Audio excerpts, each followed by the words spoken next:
मेरा नाम खुशी है और मैं एक हाउसवाइफ हूँ। अभी मैंने एमबीए की डिग्री पूरी की थी। मेरी शादी हो गई और मैं ससुराल आ गई। मेरे ससुराल में ज़्यादा लोग नहीं थे। ससुर जी की बहुत पहले ही मृत्यु हो गई थी, जबकि सास जिंदा थी और एक छोटी ननद महक थी जो उस वक्त मेडिकल कॉलेज में पढ़ रही थी और मेरा पति एक दफ्तर में जॉब करता था। मेरे ससुर की अच्छी खासी पेंशन थी जो कि मेरी ननद की पढ़ाई पर खर्च हो जाती थी। घर में मेरे पति की तनख्वाह से चलता था।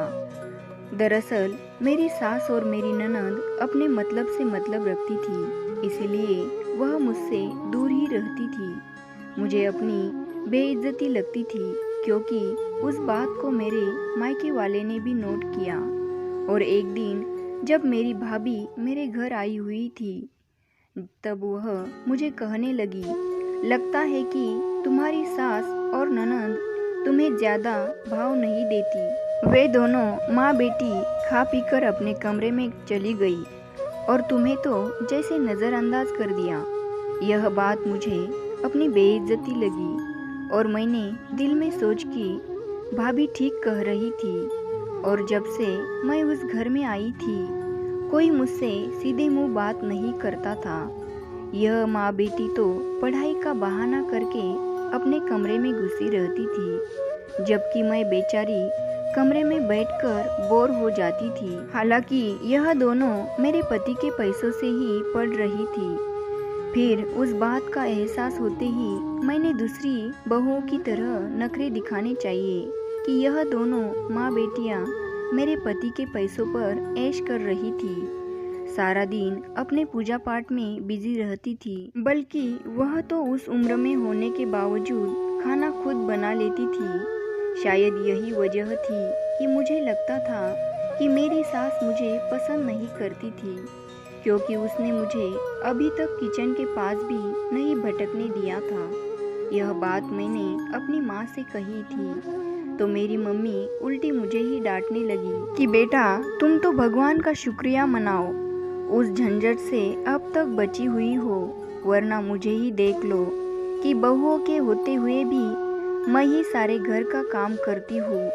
इसीलिए तुम्हें कह रही हूँ कि जब तक तुम्हारी सास किचन संभालने को नहीं कहती तुम खुद से मत कहना, क्योंकि जब तुम्हारी सास मर जाएगी तब तुम्हें एहसास होगा कि उसने तुम्हें कितने।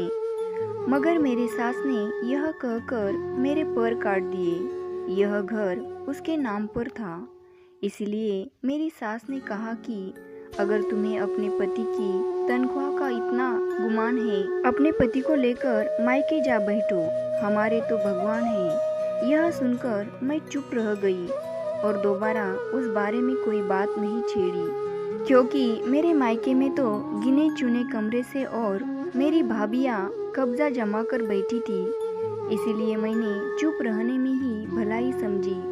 फिर जब तक मेरी सास जिंदा रही मैं उन दोनों के रुके रवैया को बर्दाश्त करती रही। वैसे भी महक और सास मेरे किसी काम में दखल अंदाजी नहीं करती थी। मेरी ननद तो सारा दिन घर से बाहर रहती थी, फिर भी मैं कोई झगड़ा नहीं करती। वह चुनौतियों से बचाया हुआ था। माँ की बात सुनकर मैं चुप हो गई और उस बात का एहसास तब हुआ जब अचानक मेरी सास मर गई और सारे घर की जिम्मेदारी आ गई। मेरी ननद का तो वैसे ही पढ़ाई का बहाना था, इसीलिए उसने तो मेरी मदद करने से मना ही कर दिया था। ऐसे में मेरी जान आफत में आ गई, क्योंकि उन दिनों में मेरे पर जिम्मेदारियां पड़ी तो मैं सब सीख गई। महक की तरक्की मेरे से बढ़ती ही गई, क्योंकि वक्त गुजरने के साथ साथ वो और बिजी हो गई और मैं अंदर ही अंदर से जलने लगी, क्योंकि महक खूबसूरत और दिमागदार थी। मेरी सास के मरने के बाद महक मेरे पति की जिम्मेदारी बन गई, क्योंकि मेरा पति उसका इकलौता भाई था। महक अपनी माँ पर गई थी, क्योंकि उसने भाई पर बोझ बनना पसंद नहीं किया। उसे मेरे ससुर की पेंशन मिलती थी और उसकी पढ़ाई का सारा खर्चा उसी से निकालता था और भाई के सामने हाथ नहीं फैलाना पड़ता था और यही बात मुझे बुरी लगी थी क्योंकि वह मनमानी कर रही थी। मेरी तो कोई बात सुनती ही नहीं थी। वह पढ़ाई के नाम पर सारा दिन बाहर ही रहती थी और शाम को खा पी कर आती और अपने कमरे में सो जाती है। उसे नहीं पता था कि घर कैसे चल रहा था और आजकल कितनी महंगाइयाँ हो गई है। उस दौरान हमारे 2 बच्चे हो गए थे और मुझे आटे दाल का भाव पता चल गया था। अब तो तनख्वाह में गुजारा मुश्किल हो रहा था। मैंने एक दिन अपने पति से कहा कि अपनी बहन से कहो कि बस अब पढ़ाई छोड़कर शादी कर लो ताकि ससुर की पेंशन हमारे काम आए। मगर वह तो गुस्सा ही कर गया और कहने लगा, यह घर बच्चे मेरी जिम्मेदारी है, इसीलिए तुम मेरी बहन को उसमें मत घसीटा करो। डॉक्टर बनना सिर्फ उसका नहीं बल्कि मेरे और मेरे पापा का भी ख्वाब था, इसीलिए जो कुछ कर रही है उसे करने दो। यह सुनकर मैं तो चुप रह गई। मैंने तो उसके फायदे की बात की थी मगर वह तो मुझ पर ही गुस्सा हो गया। और मेरी ननद मेडिकल की पढ़ाई पूरी करके डॉक्टर बन गई। उसकी तनख्वाह मेरे पति से भी ज़्यादा थी। यह देखकर मैं लालच में आ गई और मैं अपने दिल में सोचने लगी थी कि काश मेरी ननद की शादी मेरे भाई से हो जाए क्योंकि मेरा एक आखिरी भाई बचा हुआ था। वैसे तो वह पढ़ रहा था मगर मैं सोचने लगी कि अगर उसकी शादी मेरी ननद से हो जाती तो उसे जॉब करने की क्या ज़रूरत है। फिर उसे मेरी ननद की इतनी ज़्यादा तनख्वाह थी कि मेरा भाई तो घर बैठकर खा सकता था। इसीलिए मैं चाहती थी कि मेरी ननद मेरे उस भाई से शादी कर ले, मगर वह किसी को घास डालती थी और अच्छा खाती पीती और खूब फैशन करती थी। उसके कई चाहने वाले थे। फिर उन दिनों मेरे पति ने मुझे बताया कि कल महक ने मुझे अपने एक दोस्त से मिलवाया और मुझे लगता है कि वह दोनों शादी करना चाहते हैं। यह बात सुनकर मुझे बहुत बुरा लगा। भाई भाभी के होते हुए उसने खुद ही अपनी शादी का फैसला कर लिया और हमसे पूछना भी गवारा नहीं समझा। और यह बात मैंने फिर से उसके भाई से दबे शब्दों में कही, मगर उसे तो कोई एतराज नहीं था। वह तो अपनी बहन के फैसले पर बड़ा खुश लग रहा था और एक दिन उस लड़के को भी घर ले आया जिससे मेरी ननद शादी करना चाहती थी। यह देखकर मैं हैरान रह गई क्योंकि मेरी ननद ने अपने जीवन साथी के तौर पर अपने ही एक डॉक्टर दोस्त को चुन लिया जो कि उससे भी ज़्यादा हैंडसम और काबिल था। यह देखकर तो मैं हैरान रह गई क्योंकि मेरे पति ने भी बहन के उस फैसले पर कोई एतराज नहीं किया और उन दोनों की बड़ी धूमधाम से सगाई हो गई और शादी की तारीख 1 महीने बाद की रख ली क्योंकि मेरी ननद का होने वाला पति एक कोर्स के सिलसिले में बाहर चला गया था।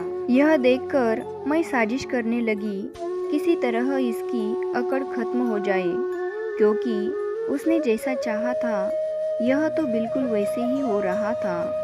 मेरी ननद पहले ही उस घर में गैरों की तरह रहती थी, अब तो वह और भी अजनबी हो गई। ऐसा शोहरत और खूबसूरत पति के मिलते ही वह और मगरूर हो गई और अब तो उसकी निगाहें ज़मीन पर नहीं मिलती थी क्योंकि बहुत कम लोग होते हैं जो अपने ख्वाबों को पूरा कर लेते हैं। इसीलिए मैं उससे जलने लगी और उसका बुरा सोचने लगी। मैं चाहती थी कि अगर मेरी ननद मेरी भाभी नहीं बनी तो यह किसी की भी भाभी नहीं बनेगी। इसीलिए मैं कुछ ऐसा सोचने लगी कि जिससे मेरी ननद की शादी टूट जाए और वह अपनी औकात में आ जाए। इसलिए मैं एक दिन अपने दिमाग में यह आया कि मैं सीढ़ियों पर तेल लगा देती हूँ तो उसका पैर फिसल जाए क्योंकि रोज़ सुबह जब मेरी ननद हाई हील पहनकर खटखट करती